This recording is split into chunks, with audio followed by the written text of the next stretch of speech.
Mini London McCluskieganj प्रकृति की गोद में बसा ड्रीम डेस्टिनेशन आपका कर रहा है इंतजार।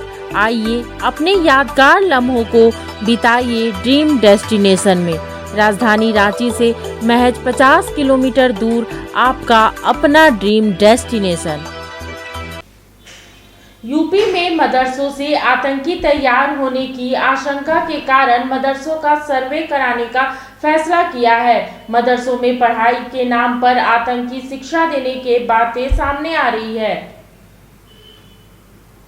कई दिनों से शांत योगी आदित्यनाथ ने अब मदरसों पर बड़ा फैसला लिया है, जिसे सुनकर 57 मुस्लिम देश भी हिल चुके हैं। यूपी के करीब 16,000 मदरसों में योगी ऐसा करने वाले हैं, जिसके बारे में जानकर आतंकी रोने लगे हैं और यूपी से भागने का रास्ता खोज रहे हैं। जिस वक्त आतंकी योगी और मोदी को निपटाने के लिए प्लान तैयार कर रहे थे, इसी दौरान योगी ने ऐसा एक्शन लिया कि जानकर 57 मुस्लिम देशों में सुनामी आ चुकी है। एनआईए और यूपी एटीएस की ऐसी कई रिपोर्ट सीएम योगी के टेबल तक पहुंच चुकी हैं, जिससे पता चलता है कि मदरसों से बहुत तेजी से आतंकी पैदा हो रहे हैं। पिछले कई दिनों से योगी शांत थे, जब आतंकी असम से लेकर यूपी तक को सुलगाने की प्लान तैयार कर रहे थे। इसी दौरान योगी ने मदरसों पर ऐसा एक्शन लिया कि हड़कंप मच चुका है।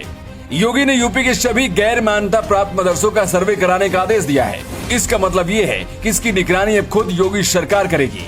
इस सर्वे से पता किया जाएगा कि आखिर मदरसों में मुस्लिम युवाओं को क्या पढ़ाया जा रहा है, पढ़ाने वाले शिक्षक हैं या फिर कोई बहरूपिया। इसके साथ ये भी पता किया जाएगा कि आखिर इन सभी मदरसों को चलाने के लिए इनके मालिकों के पास इतना पैसा कहां से आ रहा है। क्या कोई आतंकी संगठन इन्हें पैसा देता है? कहीं ऐसा तो नहीं कि पढ़ाई के नाम पर आतंक की शिक्षा दी जा रही है। योगी ने सभी जिलाधिकारियों को ये आदेश दिया है कि 25 तारीख से पहले उनके टेबल पर यूपी के सभी गैर मान्यता प्राप्त मदरसों की फाइल पहुंच जानी चाहिए। योगी सर्वे क्यों करा रहे हैं, इसके पीछे की वजह भी जान लीजिए। पिछले 2 सालों के अंदर एनआईए और यूपी एटीएस कई ऐसे आतंकियों को पकड़ चुकी है, जिनका रिश्ता सीधे यूपी के मदरसों से निकला है। पिछले महीने ही कानपुर से हबीबुल नाम के आतंकी को पकड़ा गया था। ये आतंकी जैसे मोहम्मद के लिए काम करता था और इटावा के एक मदरसे से पढ़ा हुआ था। मदरसों का आतंकी कनेक्शन मिलने की वजह से असम में भी योगी स्टाइल में ताबड़तोड़ बुलडोजर चल रहा है।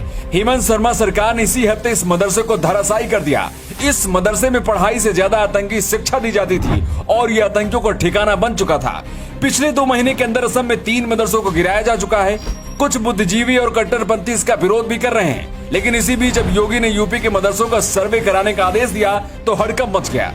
सरकारी आंकड़ों के मुताबिक यूपी में कुल 16,461 मदरसे हैं। इनमें से सिर्फ 560 मान्यता प्राप्त हैं, बाकी सभी गैर मान्यता प्राप्त हैं। अनऑफिशियल आंकड़ों के मुताबिक यूपी में करीब 40,000 मदरसे चल रहे हैं और इनका आंकड़ा किसी के पास नहीं है। यहाँ क्या होता है और क्या पढ़ाया जाता है, सरकार को इसकी कोई खबर नहीं होती। सर्वे होने के बाद जो मदरसे गाइडलाइन के मुताबिक नहीं पाए जाएंगे या फिर किसी तरह से आतंकी सुराग मिलते हैं, तो ऐसे मदरसों पर योगी बुलडोजर चला सकते हैं। यही वजह कि इस फैसले की वजह से कट्टरपंथी मुस्लिम परेशान हो चुके हैं। इसके साथ ही यूपी के जिन मदरसों पर आतंकी अपना ठिकाना बनाकर बैठे हैं, वहाँ पर भी हड़कंप मच चुका है।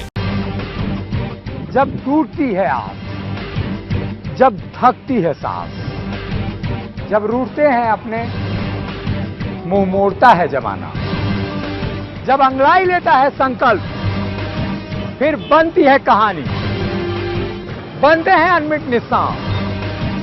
देखिए मेरे साथ संघर्ष की दास्तान।